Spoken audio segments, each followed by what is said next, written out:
Hi everyone and welcome to the final video in the Scratch Tower Defense game tutorials. I'm Masi. And I'm Zach. And today we're just going to add the final touches to our game, give it a little bit of a challenge and add in the sound effects. So the challenge, we do have bad guys who will attack us, but there is no challenge because once they hit the fort, they just stay there infinitely. And they just keep grazing it with their swords. That's all. Right, so we need to to add some stakes. Exactly. So what we need to do is add in variables. And this is a new concept that we'll be learning today. And a variable, think about it like this, is a container that stores something. So we're going to create a variable that stores the health of the fort. And we can set that to whatever we want.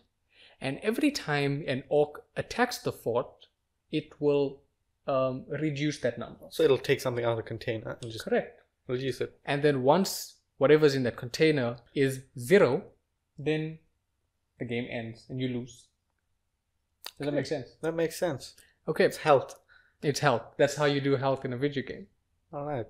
So let's jump into Scratch and we'll start by clicking on the fort sprite. And let's actually go to variables. Before we do anything here, let's create our variable. That'll be the first step. So click on the variables tab and then click on make a variable. And here you'll be prompted to give the variable a name. So let's call this fort health. Okay, and then we'll make sure we select for all sprites and then we'll click OK. And then we have this little bar that comes up here and you can see that there's a little cutout for it behind the fort and just fits perfectly there. Alright, so your health will always be positioned in the middle where you can see it. And you can also just, if you don't like the way this looks, you can double click on it and it changes the view. So you can have it look like that or like this or a slider or like that. I like this one since it's so slim and just fits right there in the back. Okay, the next thing we need to do is, well, now we have our container, but now we need to set the contents of that container. Okay. Now that means we need to set what is the starting health of the fort. So we're going to grab this piece, set fort health to something. And we're going to place that outside the forever, but, well, of course, inside the when green flag clicked. So don't put this in the forever piece because, like we said, if it's in the forever piece, then it won't change. It'll stay the same forever. So we're going to change the fort health to, let's just start off with 10 and we can balance it out again later on. Right. Now we need to set what happens if the fort health is finished, if it lands on 0. Okay. If it's 0, then the game needs to end and we have a second costume that we have and we want to set to that. So it shows us that the fort has been destroyed and the game is over. Okay, this one you actually made, if I'm not mistaken. Yeah, I just remixed one of your sprites. I just created a small fire and put it on it. Okay. Yeah. So let's go ahead and bring that costume in. So we click on the costumes tab, hover over the cat, click on upload costume, and there it is. Fort destroyed. Now look at that. It's a bunch of fire emojis. Yeah. But it works. It shows that things are not good. Yeah, I think that's the important part. So now because we've added a new costume, at the beginning of our game we need to make sure that the correct costume is playing. So we don't want to start off with the destroyed fort. We want to start off with the regular non-destroyed fort. So we'll click switch to costume and we'll place that under the when flag clicked and make sure we set this to fort. Alright, so far so good. Now let's go ahead and add in the part where the game will end when our health reaches 0. So we'll go to control and the old pal of the forever if then, and we'll place that inside the forever. Next, we want to head over to operators because we need an equals to piece. because this is how we'll be matching the fort health to the minimum fort health to lose the game, which is 0. So we can just go ahead right now and make that 0. And then next up, let's head back to variables and grab this fort health piece, like the rounded piece, and place that in the first oval. Alright, so this one is very easy, and I'm sure you'll be able to guess what it does. If fort health is equal to 0, then you lose. You lose the game. The first thing we'll do is switch to the costume fort destroyed, and then under control, stop all. So that'll stop the game. It'll stop the player from moving, it'll stop new orcs from spawning, and it stops any sound effects. Basically everything in the game will stop. Right, because you lost. Because you lost the game. That's the consequence. So let's go ahead and test it. No, where actually nothing will happen. I mean, before we test, because nothing is going down. Yeah, we haven't set it to decrease. Okay, so this is where we need to head back to the enemy. Now we've set the variable. Now we need something to change that variable. Okay, and we already kind of have the setup. See over here where we have, if touching fort, change y by -3. Right, so the part where we made it so he doesn't move forward, we can actually use that to our advantage now. Exactly, because this is the part that also makes him stand outside the fort and continuously slash at it. So it makes sense that that should be the piece, that should be the section to reduce the health of the fort. So we'll go into variables, and we want this change fort health by 1, and place that underneath the change y by -3 piece. Okay, and I think now we're ready to test. So let's hit the flag, and next time an orc comes, we won't shoot him. Oops. You didn't put the minus. Yeah. So I look away for half a second. Okay, so -1. Okay, remember, if it's adding 1, then it's just... there was another issue that I saw. Oh, nice, it reset. Yeah, so at the beginning of the game, it will reset. And that is brutally hard. Right, so he basically cannot touch it. Yeah. It's instant. It's impossible. As soon as he touches it, just look at how quickly that clears out. Done. What is that fort made of? Toothpicks? Cheese, I guess. So there's one of two things that we can do. We can either increase the fort health. So if you make it 1,000, it'll kind of look cool. Just continuously keep going down. That's true. But another thing we can do is just add in a delay between when the orc is hitting the fort and when the health should be reduced. So let's head over to control and grab a weight piece and place that above the change fort health. And we leave that at 1 second. So now let's see. Just look at the fort health. And it's going down. It's much more manageable. Now we have another one. So it goes down. Much faster. Alright, so you gotta keep that number very low. So you just gotta make sure that there's at any given time there aren't 2 enemies hitting the fort. Right. What's next? What's remaining? I think now the sound effects. Sound effects. That's it. The fun part. The one that ties it all together. This is the part that just completes the game. Even if we don't have like a start screen, a menu screen, or power-ups or anything. But I'll argue this is more important. I guess so. Once you get that sound effects, it really starts to look like a real game. Like a complete game. So let's go ahead and start importing our sound effects. Now, let me just make sure what sound effects we are working with. So inside our file, remember where we unzipped our sound effects and sprites. So we have 3 sounds here. We have the arrow sound. We have the theme song that goes behind the game that will continuously play. And this was actually a royalty-free song by David Feslian. Is that how I say his name? So the credit and the link to where you can get more of his sounds will be underneath this video. So you can check that out if you need sounds for any other games. If you want to get your own sound effects, check him out. Oh yeah. You don't have to use these ones. You can put your own sound effects in there. And finally, we have the enemy hit sound. So when the orc gets hit, he makes a sound.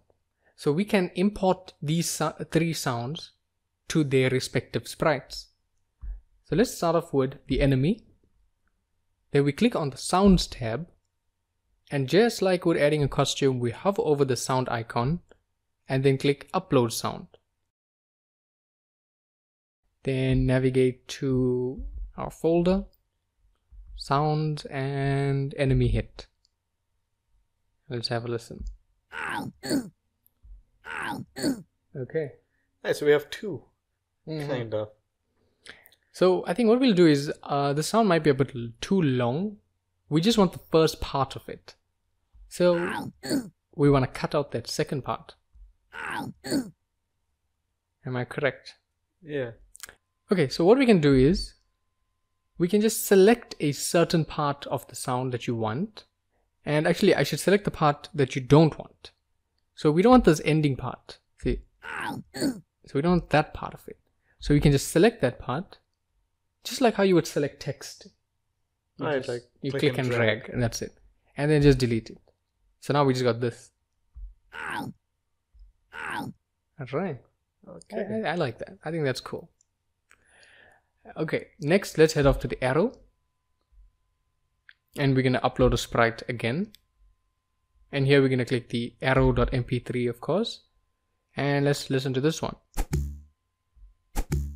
This one too, it's got a second so part of the sound. So we just want that first part, yeah. So of the from about here, we'll select to the end and delete. Yeah. Alright, now let's have a listen. That's all we want. That's it. We want that whoop. that's the air brake. The air brake, yeah. Alright. And finally, we want to add in the background music. So to put in the background music, we'll use the stage background. Okay, so the game background piece. So the green. So click on the stage, and looks like we already have a sound in here. Just a pop sound. Okay, we can go ahead and delete that.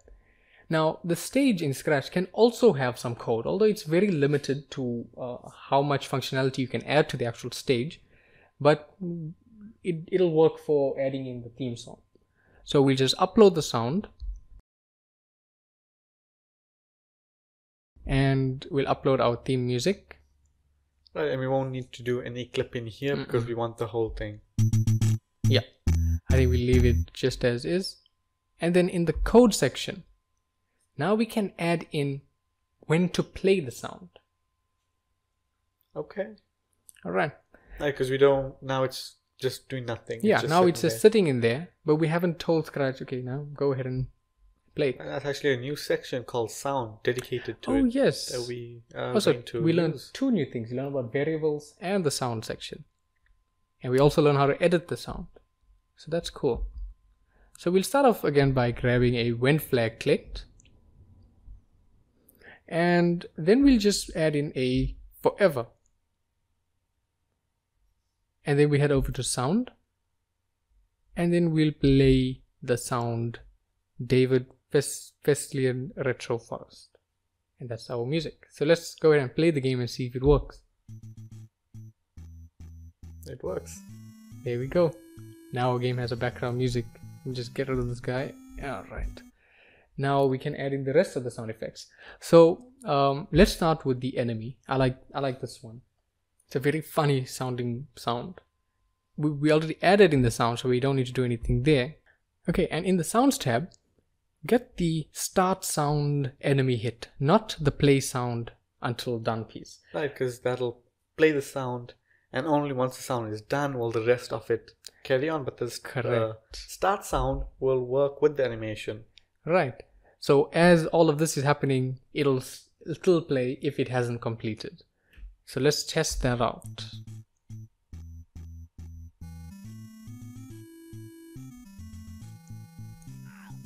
There we go.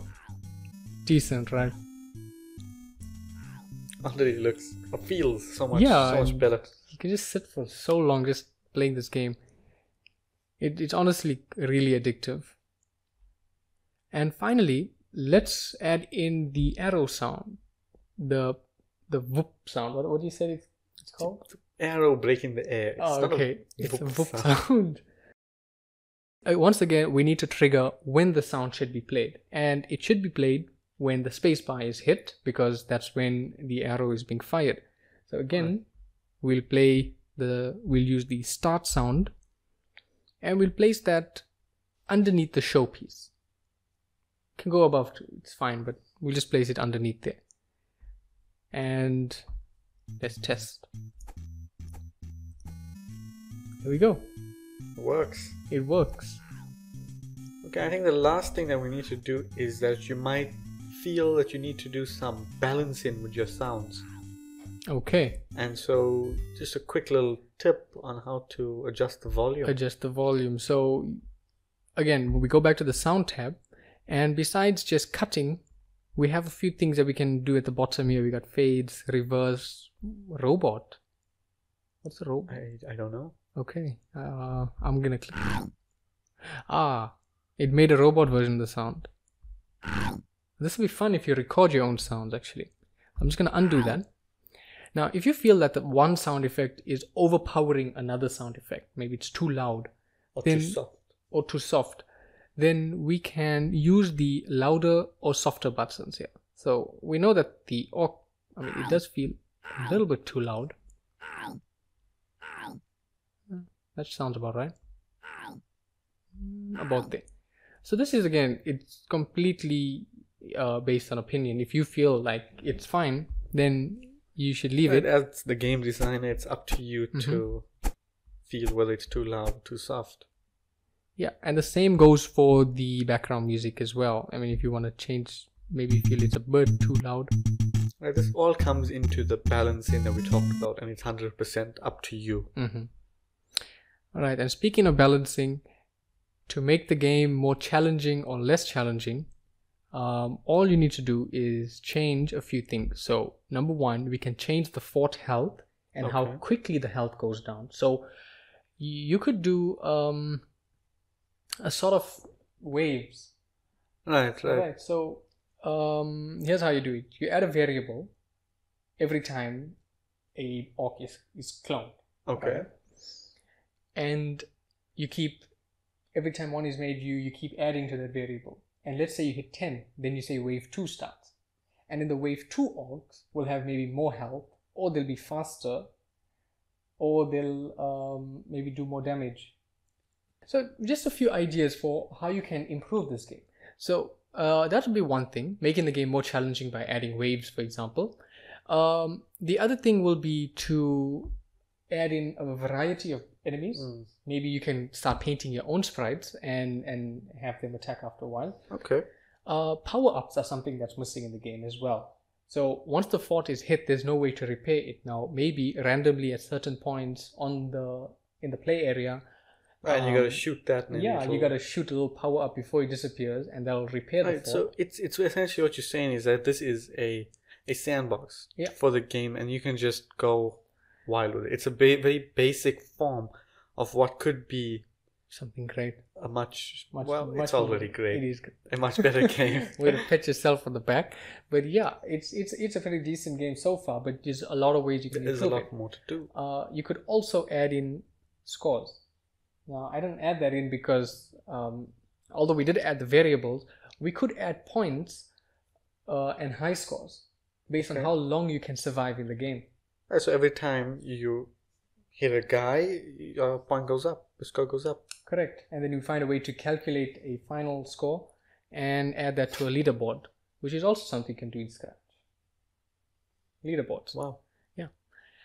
Okay, so those are just a few ideas, and I mean, I know that a lot of you will have many more ideas, and I know there's ways that you will find to improve this game, and we definitely want to see that. So if you have made any changes, if you had any ideas that you implemented, send it to us. you can reach us from the IT Varsity website. I'll put the link underneath this description. And remember, if you signed up on the IT Varsity LMS, you can just drop us a message or post in the forums, and we would love to see what you created. I would love to see the changes and the innovations that you added to the game. Yeah. And I guess that brings us to the end of this little journey. I want to thank you guys so much for making it to the end. And I really sincerely hope that you enjoyed these videos. We enjoyed making them. Definitely. Enjoyed playing the game. Yeah. Like I enjoyed watching. Yeah. Okay, so until the next one, thank you so much for watching. And keep on making games. Should have worked out a conclusion.